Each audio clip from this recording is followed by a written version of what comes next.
Hai, semangat pagi sahabat ragam. Kita keliling Indonesia ya. Kita ikutan mandiin gajah di Waikambas. Soalnya mau festival nih. Terus kita kulineran deh. Kalau dari Lampung ada ayam kalkun guling. Dagingnya empuk dan gurih, enak. Kalau belum puas, kita icip-icip lontong tuyuhan dari Rembang. Sajian yang sudah eksis sejak masa Sunan Bonang. Aneka kerajinan unik dan cantik, bolehlah untuk oleh-oleh. Kalian mampir ikutan ngumpul sama ribuan Hanoman di Desa Kaliori. Berangkat!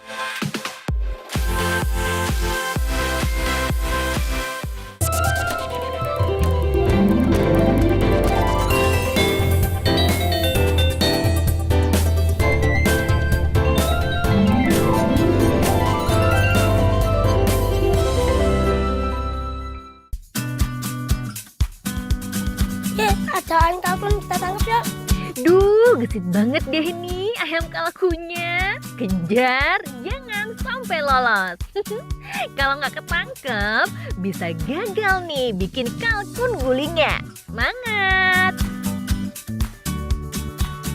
Susah juga ya ternyata. Awas ya, untung ada yang bantu nih. Ayam kalkunnya jadi bisa ditangkap. Hore! Makasih ya kakak cantik. Sahabat, berlokasi di Desa Sukoharjo, Kabupaten Pringsewu, Lampung, memang dikembangkan peternakan ayam kalkun berkonsep agrowisata. Namanya Rumah Kalkun. Dan terbilang sudah cukup lama beroperasi. Memelihara kalkun termasuk menguntungkan loh. Perawatannya mudah dan pasarnya masih terbuka luas. Apalagi ayam kalkun cepat besar. Usia 1 bulan aja ukurannya udah gede begini nih. Bisa untuk disantap beramai-ramai. Asik. Daging kalkun dikenal enak dibuat aneka masakan. Tapi kali ini kita buat ayam kalkun guling. Pasti istimewa. Kebayang dong?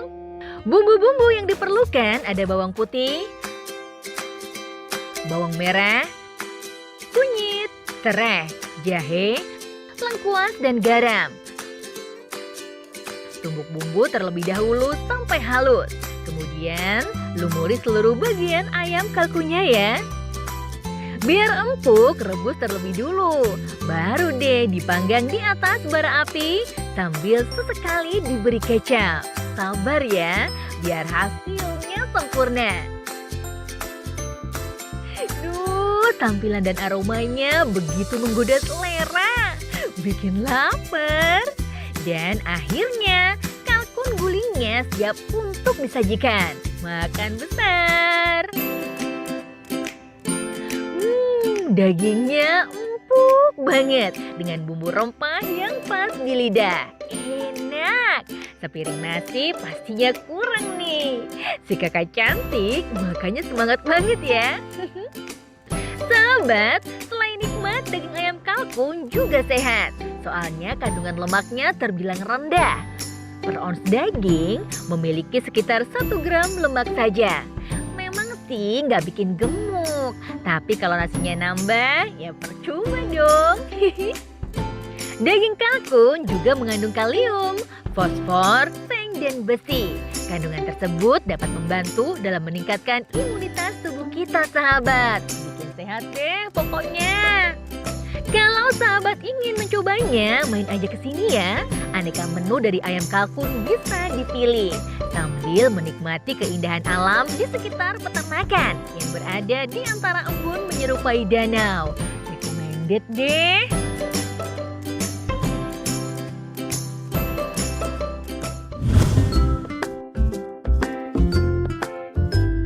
Perut kenyang, kita lanjut bermain sama gajah di Taman Nasional Waikambas. Ikutan mandiin gajah pastinya seru, sahabat. Tenang, ada pendampingnya kok yang disebut mahot alias pawang gajah. Langsung aja deh si gajah main air di kolam. Gosok-gosok badannya biar bersih ya. Awas, jangan sampai ikutan nyemplung ke kolam loh. Duh, nggak gampang ternyata. Apalagi buat pawang dadakan. Licin, merosot terus nih. Sahabat, setiap gajah memiliki pawangnya masing-masing supaya gampang melatihnya. Tapi kalau ada pawang yang berhalangan, yang lain pastinya siap membantu dong. Kompak deh pokoknya. Oh iya, kali ini mandiinnya harus total ya, soalnya kan mau ada acara spesial. Sahabat, gajah-gajah memang sengaja dipersiapkan untuk mengikuti atraksi dan pawai Festival Waikambas 2017. Maklum, kehadiran gajah pastinya ditunggu-tunggu. Festival Waikambas diikuti berbagai elemen masyarakat yang hadir tak hanya dari Provinsi Lampung saja. Hampir dari seluruh penjuru Indonesia juga ada. Mereka mengenakan busana adatnya masing-masing. Keren, bikin bangga deh. Indonesia memang kaya. Ada sekitar 17 ekor gajah dan 2 kereta gajah yang ikut dalam barisan pawai. Nurut-nurut ya gajahnya. Sayang, kegiatan pawai terkendala ruas jalan yang rusak dan kemacetan yang terjadi karena ketidakdisiplinan para pengguna jalan. Semoga tahun ke depan lebih oke lagi deh acaranya. Masa kalah tertib sih sama gajah? Sesampainya di pusat acara, sang gajah mulai beraksi, menunjukkan berbagai keterampilannya. Ada yang asik berjoget, bahkan menghitung angka. Wah, tingkahnya lucu-lucu ya, memancing gelak tawa pengunjung yang datang. Sahabat, Festival Waikambas diadakan untuk mempromosikan wisata yang ada di Taman Nasional Waikambas, Lampung Timur. Selain menjadi wadah apresiasi dan pelestarian seni budaya daerah, festival juga bertujuan untuk pelestarian gajah Sumatera. Soalnya kian hari jumlahnya semakin berkurang sahabat. Kasihan kan?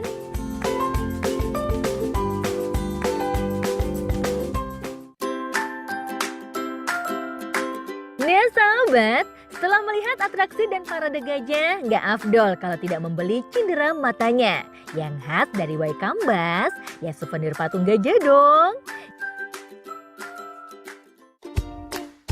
Wah, ternyata pengrajinnya dari Bali langsung nih. Namanya aja Pak Made.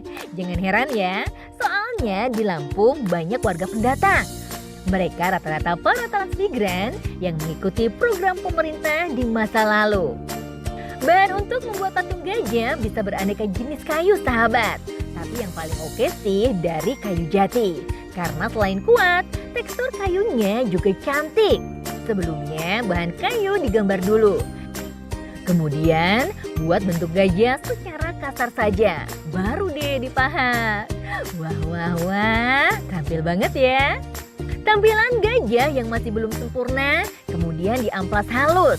Lalu dilakukan proses penggarisan atau membentuk draperi pada bagian kulit gajahnya. Haluskan kembali dengan amplas. Untuk memunculkan karakter kayu, warnai dengan pelitur. Jemur deh di panas matahari sampai kering.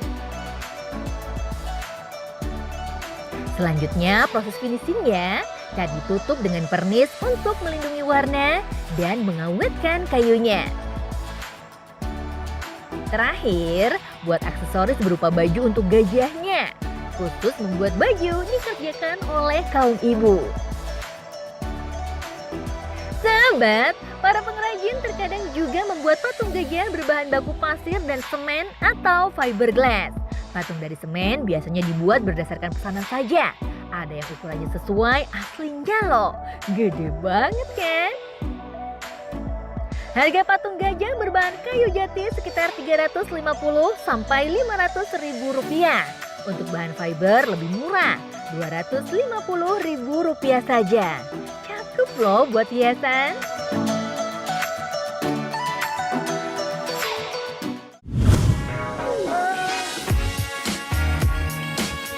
Dari bumi Luajura kita bergeser ke kota Rembang. Mumpung di Rembang kita sempetin deh makan lontong tuyuhan. Sajian khas Rembang yang sudah ada sejak masa Sunan Bonang, penyebar Islam yang merupakan satu dari 9 wali tanah Jawa. Lontong tuyuhan berasal dari desa Tuyuhan, Kecamatan Pancur. Meski di daerah lain banyak juga yang menjualnya, tapi dari tempat asalnya dianggap yang paling enak.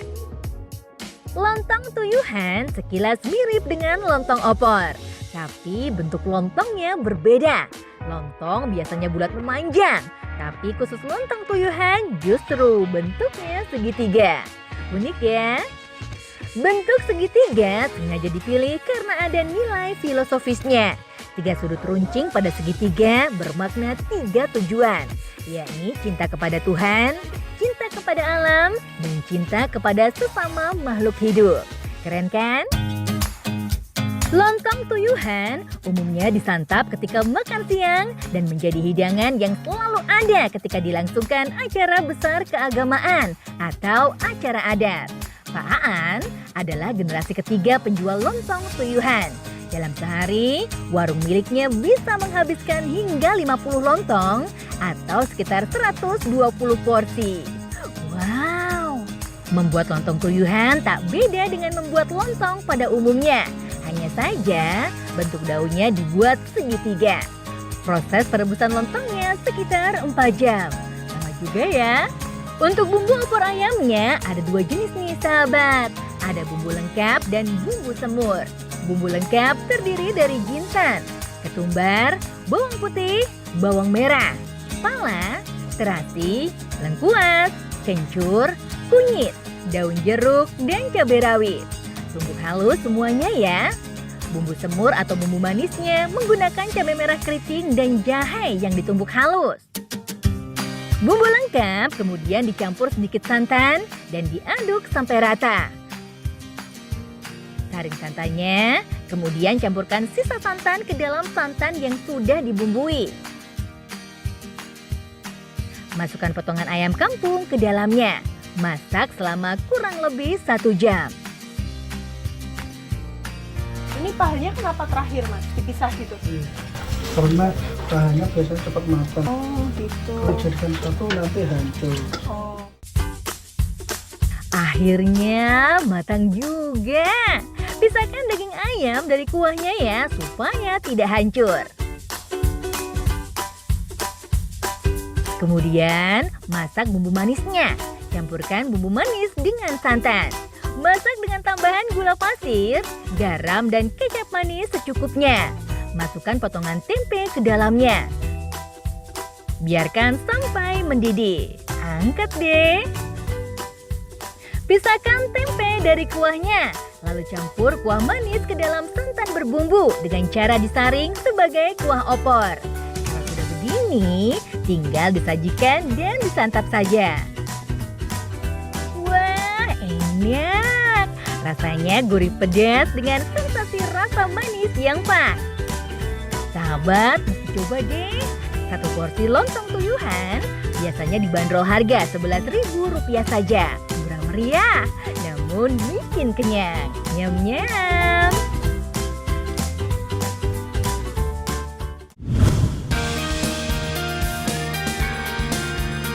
Sahabat, dari Rembang kita lanjut ke Kabupaten Banyumas. Soalnya ada acara seru yang pastinya bikin kagum. Namanya Festival Hanoman Seribu Kerang. Wah, ramai banget ya. Mereka rata-rata mengenakan kostum kerang berwarna putih. Ada juga sih yang memakai warna lainnya, seperti hijau dan merah. Yang menggunakan kostum berbeda juga banyak. Semuanya siap untuk memeriahkan Festival Hanoman Seribu Kerang. Kompak deh. Gak tanggung-tanggung, festival kali ini diikuti 113 RT dari desa Kaliori. Rata-rata mengirim 20-30 peserta festival. Semuanya mengenakan kostum monyet. Lucu ya? Setelah acara resmi dibuka, para peserta mulai menari-nari sambil berpawai menuju panggung Hanoman di Kompleks Bumi Perkemahan Kendali Sada Bukit Tunggangan yang berjarak 1,5 kilometer. Sepanjang perjalanan menuju panggung Hanoman, para kesatria Wanara atau kera dalam tokoh fiksi kisah Ramayana beratraksi sebaik mungkin. Soalnya ada juri penilainya tuh. Hayo semangat, siapa tahu juara kan? Sesampainya di panggung Hanoman, di puncak bukit, para peserta diberi kesempatan untuk unjuk kebolehan. Mereka beratraksi dan menari-nari dengan indahnya. Keren deh pokoknya. Penontonnya sampai rame banget tuh. Jadi penasaran, kenapa sih festivalnya bertemakan Hanoman? Penyebabnya sih karena ada tempat di desa Kaliori yang diyakini sebagai tempat pertapaannya Hanoman, yaitu petilasan Kendali Sodo. Dalam mitologi Jawa, Hanoman adalah sosok kerasakti berjiwa satria yang mengurung dan menjaga roh raksasa jahat bernama Rahwana di Gunung Kalisada. Dengan diadakannya Festival Hanoman ini, diharapkan para pemuda di desa Kaliori dapat meneladani sisi positif dari sosok Hanoman yang berjiwa satria, berbudi luhur, dan pemberani. Keren!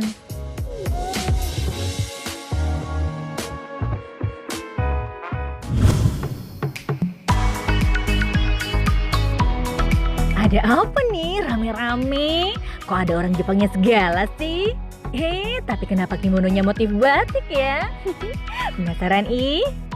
Walah, ternyata kimono ala Jepangnya asli buatan warga Indonesia loh. Pembuatnya adalah Ibu Syarmi yang sudah menekuni dunia batik selama 8 tahun.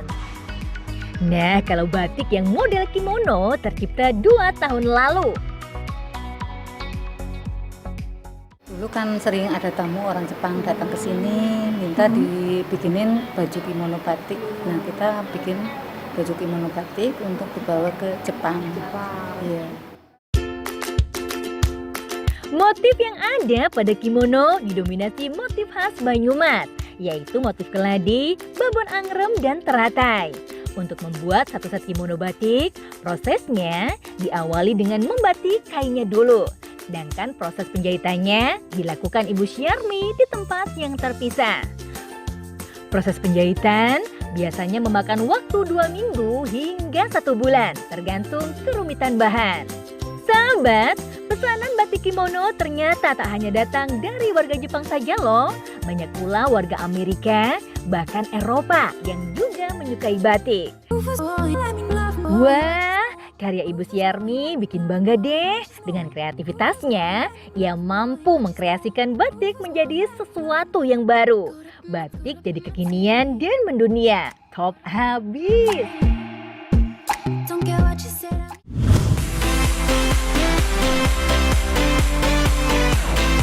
Sahabat, jangan kemana-mana dulu dong, karena setelah jeda komersial berikut, Ragam akan kembali dengan informasi menarik tempat hiburan untuk keluarga.